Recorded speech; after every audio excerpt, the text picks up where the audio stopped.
Hello and welcome back to episode 19 of the Jodez Hour. Today I have Evan John-Baptiste from University of Milwaukee-Wisconsin, D1 baseball player, the only Division I baseball school in the state of Wisconsin, right? It is, yeah, the only Division I program. At all? Yeah, only for at least baseball purposes, yeah. Yeah, dang, that's pretty impressive stuff. But today we are at Michigan State, no longer in Massachusetts. First Michigan State interview, ironically, is not with the Michigan State kid. It's all good, though, because after a little bit of an encounter in the laundry room, now we have Evan up here. Perfect. So we're going to start off this interview right now. Evan, what I wanted to ask you is, as a Division I athlete, you had to put a lot of work and time into actually becoming to the place that you are right now and having the mindset that you have. What is the biggest lesson that you've learned through the journey of becoming a Division I athlete? Focus on your process each and every day. Enjoy what you do every day. Going to practice, going in the field. Even just little things like warming up, just bringing purpose to every activity you do.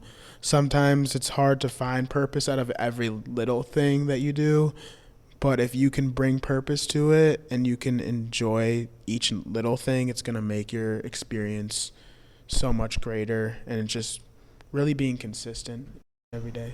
Yeah, a lot of people struggle with the whole patience aspect of being a Division I athlete where things take time to progress. It seems like you've mastered that already.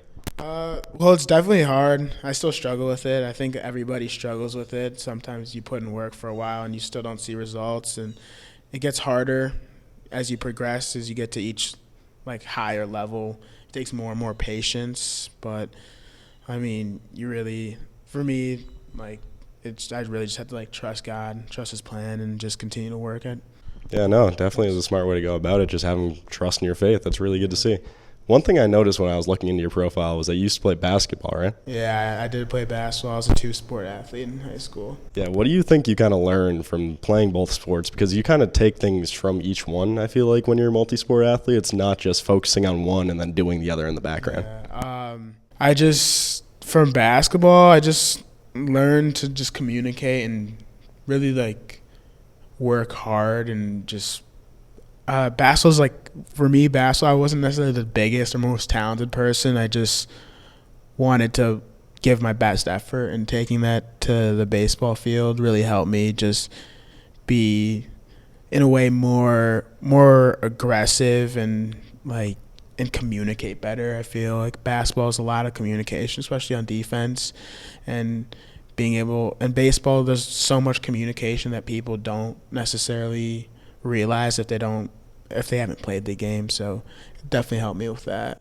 Yeah, and baseball's a lot bigger field than the court in basketball. So I imagine having that little version of practice beforehand with a smaller court helped with the bigger field like that. Yeah, and it's just bring good energy. I feel like baseball's a more laid back sport. It's not as basketball is very fast paced. Baseball things happen very slowly, but just bring energy to my team was super beneficial for baseball, because baseball people can kind of get in they're more quiet. It's not as loud, rah per se, but just being able to kind of bring good energy from basketball and transition that to baseball. Yeah, it sounded like it helped you learn your role on the team a lot better. Like you could actually hype people up, bring their emotions up. Really cool to see that, though.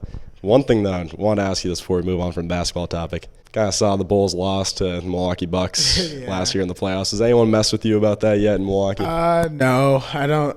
I think everybody in Milwaukee and Wisconsin, they kind of it's almost a pity thing. Every sports team in Chicago has kind of been subpar to the ones in Wisconsin, so they don't feel as bad. I think it's more of the rivalry between the Bears and the Packers that I've been given some crap for, but other than that, it's nothing else. Yeah, I think Justin Fields is a good chance to change that this year, though. Should be a fun year to watch Chicago versus Milwaukee. It's gonna be fun to be right in the hub of that. Yeah, it's gonna be fun. I'm excited. I hope the Bears beat the Packers, because everybody on my baseball team is pretty much a Packers fan, so I'm one of the only ones who are a Bears fan.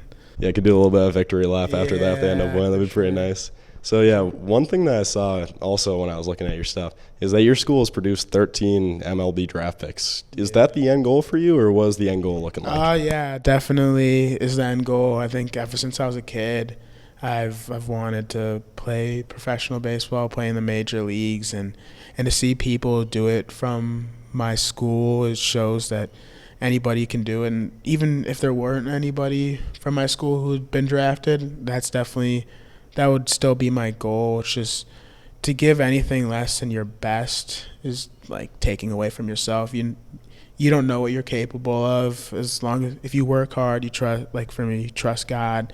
God can produce things that you can't even imagine in your life. That's some pretty inspirational stuff. I can't lie. It's pretty cool because it is good to have the mindset that either it doesn't matter if you're the 14th draft pick from the school or if you're the first draft pick of the school. You want to be drafted there. It's really cool to see.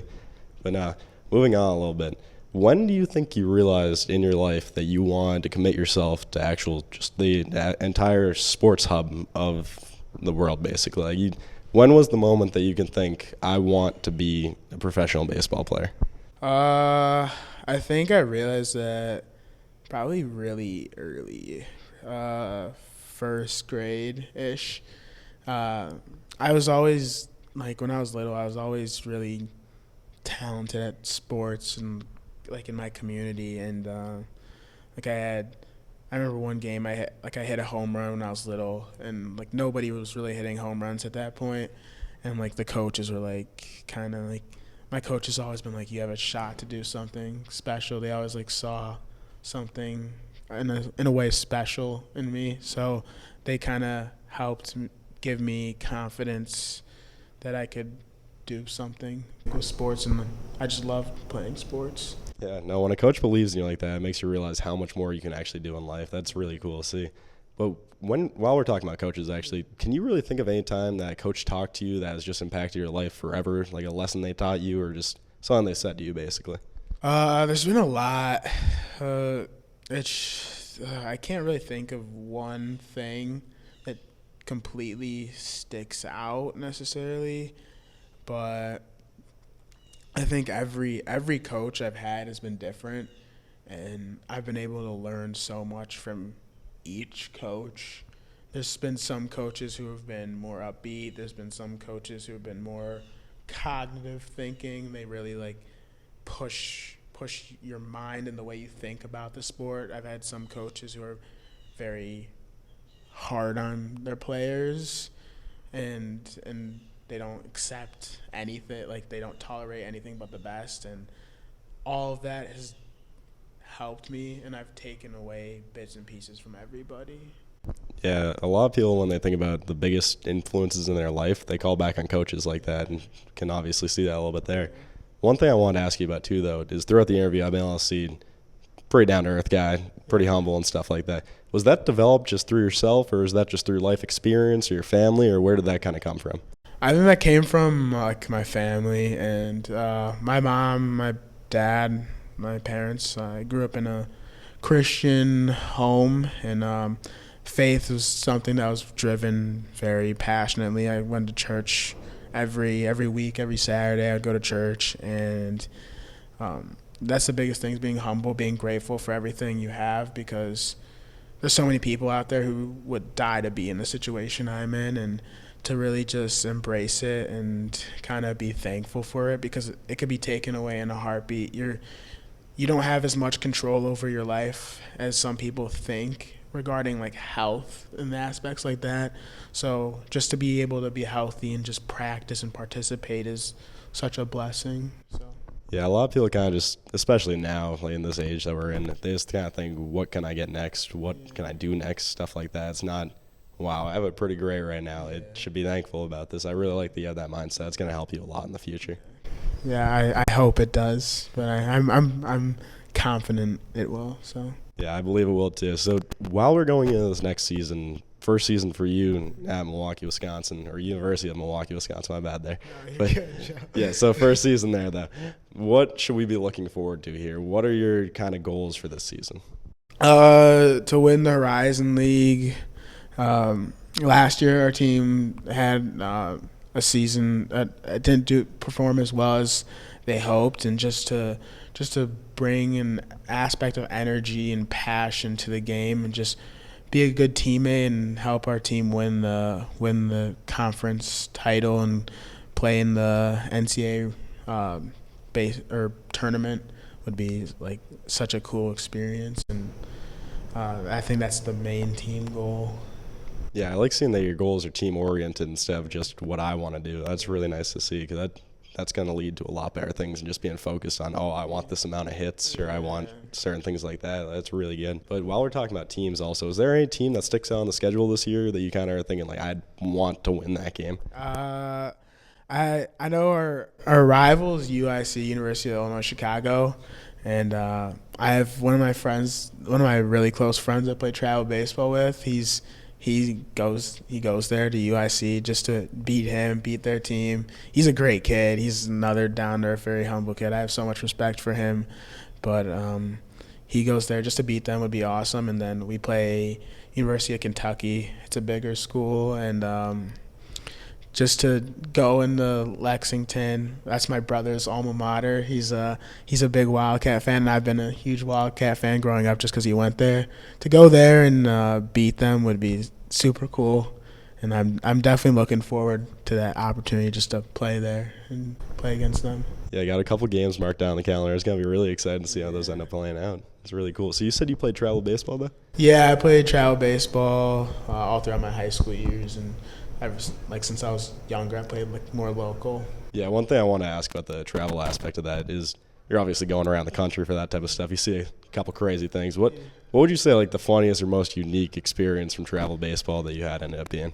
Oh gosh, there's a lot. On my way here, I'm not sure if I want to share this on the internet, but on the way here, I was talking to my baseball coach on the car ride while I was driving up, and we were talking about a memory we had. We were traveling on our team, like in a team vehicle, pretty much from Iowa straight to Indiana, and there's two of them, and I was in the back with one of my friends, and we were like talking, having a good time, and my coach asked me to like moon the car behind them. So while they were driving in the windshield, I mooned the vehicle, and that was like a coach's favorite memory of me, but that was something that was just funny. No, that's awesome. That's a great story. I asked that question one time to a couple kids who played baseball. They talked about their coach basically hitting another car with their bus. So it's a lot more innocent than that. So I'm happy to see that. No, that's awesome though, because when a coach has a connection like that to the players versus joking around, being kind of friendly, but obviously knowing when to need the respect from the players, that makes it a lot more like a family. Yeah, for sure. And all of my coaches have definitely made it like a family, and I think I've had a lot of great mentors so far in my life. Yeah, are there any specific mentors that you can kind of remember right now that you want to give a little bit of shout out to? I'll give a shout out to my Coach Shane, Coach Brad, and Coach Lobliner from my travel organization. I spent so much time with them over the last few years, and they're like friends, now. I can call them and just talk to them about anything, and they're always willing to give me advice. And then my high school baseball coach, Coach Wire, I've definitely learned so much about like the mind and how to think, and just being better, like processing things mentally and focusing on the process from him. And then my basketball coaches, Tucker, Coach Sowa, Coach Wolfram, they all just played such integral roles in my life, and I spent so much time with them, and they definitely impacted me in such a good way, and I've pretty much forever friends with all of my coaches. No, it's really great that you're actually able to develop a relationship like that with so many different coaches. You're talking about the one who helped you kind of control your mind and stuff like that. When developing a mindset, some people kind of do little weird tricks that kind of help with that. Some people just take cold showers every day. That gets their mind a little bit right, realizing they can always get a little bit worse. Was there any special tricks that you used for that type of stuff? Yeah, I actually I use this app called Vision Pursuits. It helps with focusing on the process and mind and developing yourself in the mind. And I got introduced through my baseball coach, Coach Wire and Coach Mulvaney, and I meditate practically every day. And before every game, I like to meditate to kind of calm my mind, calm my brain, slow everything down. It helps me just realize that I'm human. There's mistakes that are going to happen, and no matter how I feel, I can always perform. Like, even if you're anxious, if you don't feel great, it kind of teach you to focus on the here and now and staying present instead of being in the future or focusing on things in the past. No, that seems great. I told you a little bit about the series about the Jodes Takes on Michigan thing where I'm trying something new basically every week. This week might honestly be meditating. That sounds like it could be something really good. Got to take a pause real quick, just turn the lights back on. We're working out of a little bit of not really a studio anymore, no more office because we're not in Massachusetts. We're going to be right back. Yeah, we are back. Turns out they're motion censored, not as hard as I expected, but okay. We're jumping right back into the interview. Moving on right now, though. One thing I wanted to ask you. When you were traveling with those teammates, you obviously mentioned the relationship you developed with your coaches. Did those teammates kind of become a little bit more like a family for you, where you kind of started caring more about how their futures went as you just spent more time with them? Yeah, my teammates, I love each and every single one of them. Whether that be my travel teammates who I spent the most time with, I think I developed the closest relationships with them. But my high school teammates in every sport I played were definitely, I developed really close bonds with them. But with my travel teammates, you just, like, you're always with them. Like, after a game, like, we had so much time because we don't stay in the same hotel pretty much. And we'd be at places for, like, a week or two. And every day, it would be like, let's go out, eat. We'd just chill together. We'd be in the lobby. We'd play games. We'd go out, do dumb stuff, like go mini golfing. I had so many, like, forever memories with them. Yeah, it seems like a great way to spend time with people. It is really cool that you were able to actually develop that type of friendships with them. And I feel like there's a little bit of aspect of the travel team where even if you get annoyed with one of them, it's like a little brother annoyance where it's like exactly. You're mad for a minute, then it's like, okay, they're basically my family. I can't be that mad anymore. And I honestly don't really recall many moments, or if any, that I was, like, mad or upset with them. We'd always just joke around, and I think everybody knew we were kind of being sarcastic. We made fun of each other, and stuff like that. No, and that type of stuff brings the team way closer together, too. Like, if you're able to joke with each other and mess with each other a little bit, not take anything that serious, you're going to be working way more coherently on the field. It's not going to be like you're looking at a player like guy insulted me a little bit at dinner yesterday. I'm not chucking it to him, and then it screws you over for the team. But no, it's great to see. Yeah, and I think that was one of the biggest things with our travel team is we played a lot of teams where they had players more skilled than us, but we beat them. And I think a lot of it's just because of how close we were as a team and bond. Like, played teams where they had every guy pretty much committed to SEC schools, and we still put up a fight and beat some of those teams. And I think it's just because of how close we were, and, like, our relationship bonds were just, like, our team chemistry was on, like, a whole nother level. Yeah, I imagine the passion that you guys put and the connection you guys had together were able to just drive you against those teams. Just obviously, as you said, multiple Division I athletes against them, you still beat some of them. That is crazy to see. Like, that's not something that happens that often. It needs a team to be connected on all fronts for that to actually happen. So one thing I wanted to ask you next, the Division I athlete experience, what are some of the unexpected things about that have come forward that you've seen? Some of the unexpected things, I just say maybe just school and recovery type of things. I hadn't really focused. I haven't been I focus my body and I do recovery things fairly often, but I think at a Division I level, once the schedule's so grueling, you really have to focus on recovery a lot more. You're not just focusing on doing the workout, developing on the field.